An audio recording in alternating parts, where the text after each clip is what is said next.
So let's just start with what just happened.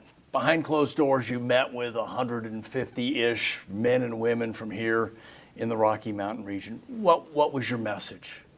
Well, first of all, I came here because this is ground zero for some of the most violent criminals in America, destroying our families, destroying our communities. And so I was very proud to be here because I wanted to look at the men and women of the DEA who work every day putting their lives on the line to protect Americans. And it was a very, very positive moment, but I told them that the field comes first in my world as the acting DEA administrator, and what they're doing is making a huge difference for not only Colorado, but for the entire country. And by the way, for the world, because I met with the Colombian National Police this week, and the Director General is arresting TDA members, and this office has TDA members that have been under arrest that can help our partners in Colombia as well. So it's all about partnerships. Let's talk about that controversy surrounding TDA. It was back in August when this office put out a news release alerting the state and the country to the potential impact of TDA. That launched weeks of controversy. Were they here? Were they not here? As you look in the rearview mirror and now know what you know, what was the significance of that email, that notification back in August? So let me tell you how proud I am of the DEA in the Rocky Mountain Field Division. I was on national news talking about TDA when they started emerging in New York City, when they were ripping pocketbooks off the necks of elderly women, and they were dragging people on mopeds down the blocks. And I didn't know anything about TDA. And I learned more about TDA from the men and women of the DEA Rocky Mountain Field Division than anywhere in the country. And that's why I'm proud to be here. So yes, it was a very substantial statement, and I'm very proud of them here. And they proved it, okay? Because now we are learning that the command and control for TDA in the entire United States of America is right here in Colorado. Now, I have my own opinion about that, okay? And my opinion is that normally criminals take advantage of vulnerabilities and weaknesses.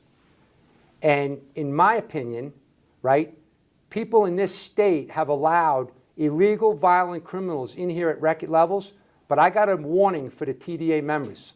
Start running now, because the team of the DEA, working with their partners from FBI, ATF, HSI, ICRO, and our state and local counterparts, it's a team that takes public safety and national security serious, and they've already proven what they can do. So they better go find another state, because they're not welcome here in Colorado. You just said that Colorado was the epicenter of TDA. Help me understand what gives you the confidence to make that claim. Based on the intelligence that we're getting from the men and women on the front lines and what we're seeing. They took over an apartment complex, and I was there today, and I couldn't believe they're extorting people for the rent. You hear it on the news, but today I saw it. So I'm very proud to see. And I saw the men and women out there in their SRT gear that were well trained, very professional, well armed, because this is a threat that we've never seen in the country's history. So I'm very happy with the foreign terrorist designation on this gang and other organizations like the Mexican cartels and MS-13. Very important for national security, not only for Colorado, but for the country. Sir, what do you say to state and local politicians that have said this TDA issue has been overblown here in Colorado? I would say wake up, pay attention, talk to the citizens that can't go out of their house at night when gunshots are going off. Talk to people that are being extorted. Talk to people that are being kidnapped and raped. Talk to people that are being impacted every day. The first job of a leader or a law enforcement professional is to protect the public. And that's the number one responsibility. The politics have to stop. This is not a red or a blue issue. This is a red, white, and blue issue. Every American should care what's going on, not just in Colorado, but the entire country. We have to start thinking about our citizens first. So I'm very proud of what I've seen so far in Colorado over the last many months. Why do you think, and you're politically savvy, why do you think it became such a political red, blue, left, right issue? Well, first of all, anybody that thinks it's a good idea to open up the border to adversaries around the world and then not even know who they are coming into our communities, it makes no sense. So you don't have to be a genius to understand. We have over 2 million gotaways, known gotaways in America. We don't know who they are, where they came from, what are they doing here, who sent them, why are they paying the Mexican cartels up to $25,000, $50,000 to get here? Why are they coming from China, from Russia, from countries out in the Middle East, countries that are not great friends of America? Why are they coming here? Every American should care about these violent criminals that are here. We're not talking about the poor, innocent people that want a better life. Okay? We love immigration. It makes this country great. Diversity is critical to the success of America. But we have to have a system. We have to have law and order. We have to have accountability.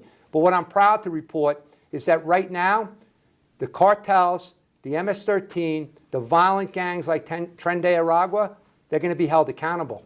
And they're already being held accountable. I saw videos today of the brave men and women in law enforcement that went out at the nightclub and have gone out on the streets to find these very violent traffickers and bad guys. And it's not going to end. They're going to continue. They are very passionate about public safety, and that's what makes me proud. That's why I came to the state, a one-day trip, just to be here and to look them in the eyes and tell them how much I appreciate what they're doing. Recognizing you can't tip off what's about to come, but what's your message to the people of Colorado and the bad guys in Colorado about what's going to happen in the future from the DEA and other federal agencies? Well, number one, this is a beautiful state.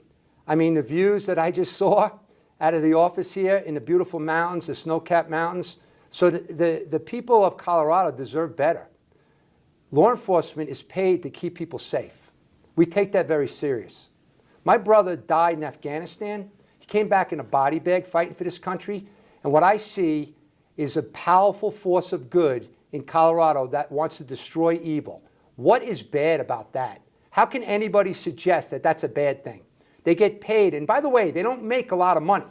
They don't do this for the money. They do it for the passion and the mission of protecting people. And so for me, I would tell the TDA folks, go find another state, because the law enforcement community here, and this is why I'm very proud. I'm one of these guys, I'm not a DEA flag waver. I love DEA. My father was 30 years in the DEA. It's not about DEA. It's about America. So what I was proud to see is all the other agencies bonding, uniting. We talk about whole of government approach, but in the state of Colorado and around the country, I have never seen the level of unity and the level of cohesiveness that I'm seeing now. And that's a proud day for me to see that. Because I was in the days before 9/11 and right after 9/11, we didn't have everyone coming together. Now we're connecting dots across these different, states. I mean, the men and women of this division are pushing out intelligence to other agencies, other divisions, other countries to try to actually identify the bad guys around the world. So there's very good work being done, and it's only just beginning.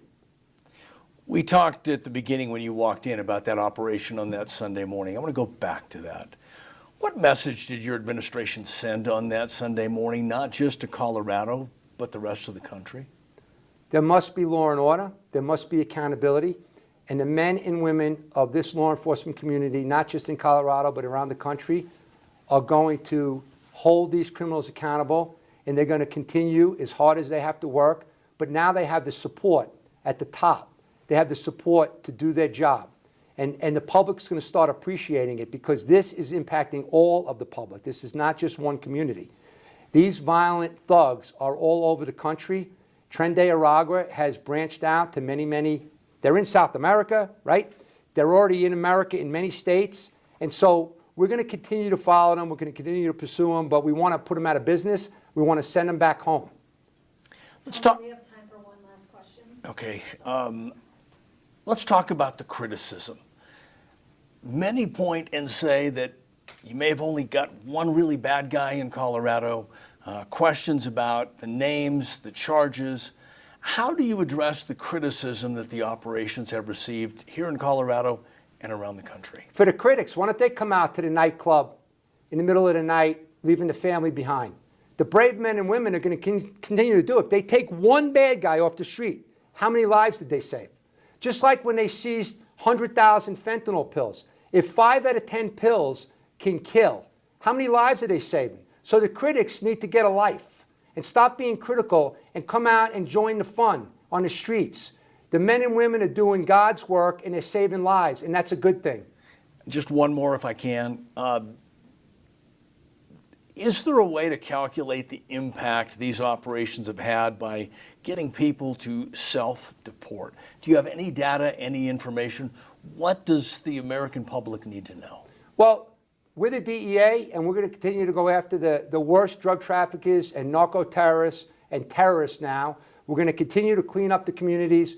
The impact is already being felt. We have intelligence, for an example, that are coming up in DEA cases where they're afraid to come over the border. They're afraid. They're trying to alter routes already because they know if they come here with poison, they're going to be held accountable. So at the end of the day, the DEA is going to stay focused on what the DEA does well, and that's go after the most violent drug trafficking organizations in the country. And in Colorado, they're going to be leaving because this force of good here is coming in after them like they've never seen before. And I must ask one more. The message the stack of drugs behind you sends, what does that say? So for me, for those critics out there, how many lives is that saving? So why don't you thank law enforcement instead of being Monday morning quarterbacks sitting at home and being critics? Why don't you thank them? And why don't you ask the politicians in the state of Colorado why they're not uniting? Why are they fighting the force of good that's going after evil? That would be my question. Thank you, Tony. Next time, if you can be just a little more passionate. Dude, I'm done with this. I'm going full speed ahead because I'm sick of the politics. I appreciate it. I hate it. You've made my job very difficult because you said a lot of good things. Thank you, sir. Pleasure to meet you. Well, you know.